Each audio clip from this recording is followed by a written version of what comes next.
Good evening. It's time again for stuff that God said and wants us to keep on saying. I'm going to read from the 15th chapter of the Gospel of St. John and the 11th verse. And Jesus said, I have said these things to you so that my joy may be in you and that your joy may be complete. Wow, that our joy may be complete. And in thinking about that, I remember some of the times when my joy isn't complete. And one of those times is when I know that I have been rude to somebody, that I've said things that I wished I could take back, and I know that I can't, that I've done something that's embarrassed me, that I've done something that has hurt somebody else. Maybe I didn't do it intentionally. Maybe I did it out of anger, a sense of, I don't know, I'll get even with you or whatever. And because of that, there's no joy.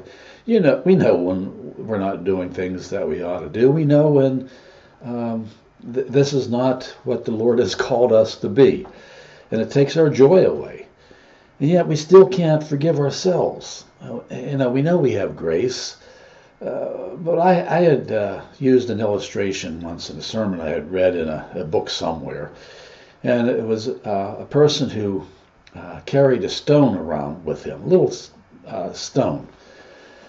But any time that he felt the burden of his guilt, or if he did something just like I was talking about, and he just couldn't let it go, and he couldn't find that joy because he felt the guilt of what he had done, he'd say a little prayer. Lord, I can't get rid of this. I know you've given me grace, but it still sticks with me. I want you to take it.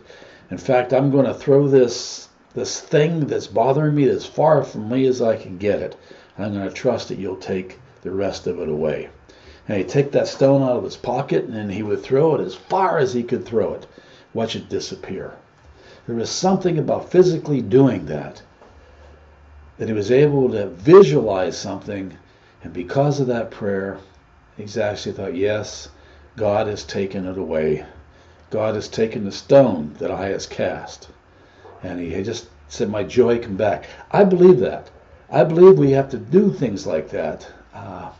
We have to put that theory, that theology into some kind of concrete action, and then that joy will come back. I just know it. So that's my little thought for tonight. For something that's bothering you, cast it away. Physically grab that stone, wail it as far as you can away, and let God take the rest. Amen.